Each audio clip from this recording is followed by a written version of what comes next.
Naku, mahigit sa 153 fighter jets ng China nakapalibot na sa Taiwan. Ang rehiyon ng Asia-Pasipiko ay muling nahaharap sa lumalalang tensyon bunsod ng mga aktibidad militar sa pagitan ng China, Taiwan, at mga kaalyado ng Estados Unidos. Bilang tugon, pinalakas ng Estados Unidos ang presensya nito sa rehiyon sa tulong ng Pilipinas at iba pang kaalyado na naglalayong mapanatili ang kapayapaan at balanse sa rehiyon. Sasakupin na ba ng China ang Taiwan?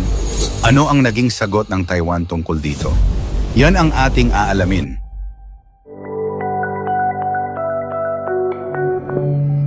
Mga hakbang ng China laban sa Taiwan. Noong nakaraang linggo, nagpakawala ang China ng 153 na fighter jets at iba pang warplanes na nagsagawa ng malawakang pagsasanay sa paligid ng Taiwan. Ayon sa Ministry of Defense ng Taiwan, ang mga pagsasanay na ito ay bahagi ng isang operasyon na tinawag na Joint Sword 2024B na kinabibilangan ng People's Liberation Army, Navy, Air Force, Rocket Force at ang China Coast Guard. Ang layunin ng mga pagsasanay ay magbigay ng mensahe sa mga puwersang sumusuporta sa kalayaan ng Taiwan, partikular sa pagtaas ng suporta mula sa Estados Unidos. Tinawag ng Taiwan ang aksyong ito bilang isang hindi makatarungang provocation na naglalagay sa kanila sa panganib sa gitna ng lumalawak na impluensya ng China sa rehiyon. Bagamat walang opisyal na pahayag mula sa China tungkol sa kanilang tunay na intensyon, malinaw na nais nilang ipakita ang kanilang kapangyarihan sa militar. Para sa Beijing, ang Taiwan ay bahagi pa rin ng kanilang teritoryo at itinuturing nilang ito ay isang domestic affair. Ayon sa mga ulat, tinutulan ng Beijing ang anumang pahayag mula sa Taiwan na nagsasabing sila ay isang independenteng bansa. Mula sa pananaw ng Beijing, ang pagkakaroon ng military drills sa rehiyon ay isang paraan upang subukan ang kakayahan ng Taiwan na tumugon sa banta ng paglusob. Pagsasanib puwersa ng Estados Unidos at Pilipinas. Bilang tugon sa mga hakbang ng China, muling pinagtibay ng Estados Unidos at Pilipinas ang kanilang alyansa sa pamamagitan ng pagsasagawa ng kamandag o venom drills.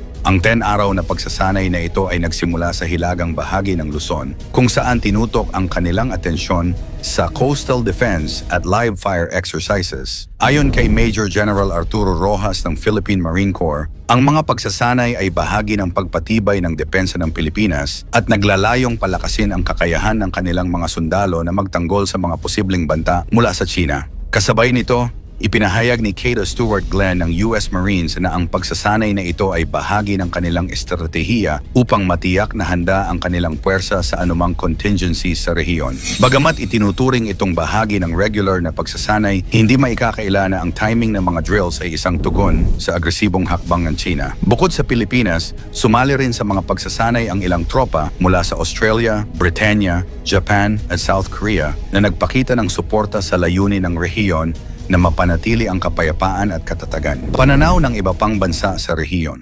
Habang patuloy na umiinit ang sitwasyon sa pagitan ng China at Taiwan, patuloy na nagmamasid ang Japan sa mga hakbang ng China. Ayon sa Japanese Maritime Self-Defense Force, naitala nila ang presensya ng Chinese aircraft carrier na CNS Liaoning malapit sa kanilang teritoryo. Ang Liaoning, kasama ng iba pang warships ng PLA Navy, ay nagsagawa ng operasyon malapit sa Yonaguni Island na isang senyales ng pagpapalakas ng puwersa ng China sa karagatan sa paligid ng Japan. Bilang tugon, nagpadala rin ang Japan ng mga fighter aircraft upang subaybayan ang galaw ng China sa rehiyon. Ayon sa kanilang pamahalaan, patuloy nilang babantayan ang aktibidad ng PLA Navy sa rehiyon bilang bahagi ng kanilang pagtugon sa mga pagbabanta sa seguridad. Para sa Japan, ang kanilang pagpapakita ng puwersa ay isang mahalagang hakbang upang maipakita ang kanilang determination sa pagprotekta sa kanilang teritoryo at karagatan. Diplomasya sa gitna ng tensyon. Habang nagpapatuloy ang pagpapakita ng puwersa, patuloy ding isinusulong ng mga bansa ang diplomasya upang maiwasan ang mas malalang sitwasyon. Sa isang pahayag mula sa US State Department, nanawagan sila sa China na iwasan ang mga aksyon na maaaring magdulot ng mas matinding tensyon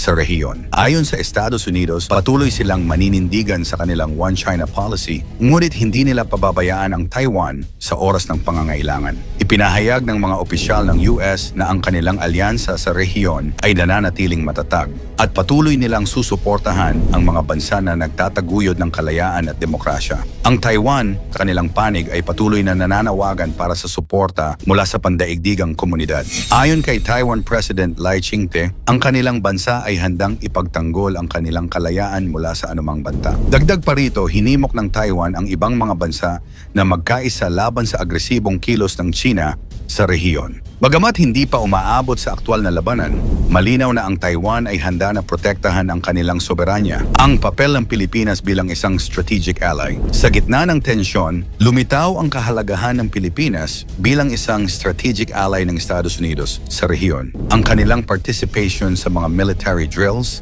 ay nagpapakita ng kanilang pagnanais na mapanatili ang balanse ng kapangyarihan sa rehiyon. Ayon sa Philippine military, ang mga pagsasanay ay bahagi ng kanilang pangmatagalang estratehiya sa coastal defense at hindi lamang sagot sa mga nangyayari sa Taiwan. Sa kabila nito, malinaw na nakikinabang ang Pilipinas mula sa pagtutok ng US sa rehiyon, lalo na't patuloy na nakakaranas ang bansa ng mga banta mula sa China sa West Philippine Sea. Kasabay ng mga ito, nananatiling aktibo ang diplomatikong relasyon ng Pilipinas at China sa kabila ng mga alitan sa teritoryo. Sa mga nakaraang pahayag, iginiit ng pamahalaan ng Pilipinas ang kanilang karapatan sa kanilang teritoryo, kasabay ng panawagan na magpatuloy ang usapan upang maiwasan ang karahasan. Gayunpaman, nagiging hamon para sa Pilipinas ang balanseng relasyon sa pagitan ng China at ng kanilang tradisyonal na kaalyado, ang Estados Unidos. Epekto ng tension sa rehiyon ng Asia-Pasipiko. Ang patuloy na tension sa pagitan ng China, Taiwan at mga kaalyado ng Estados Unidos ay may direktang epekto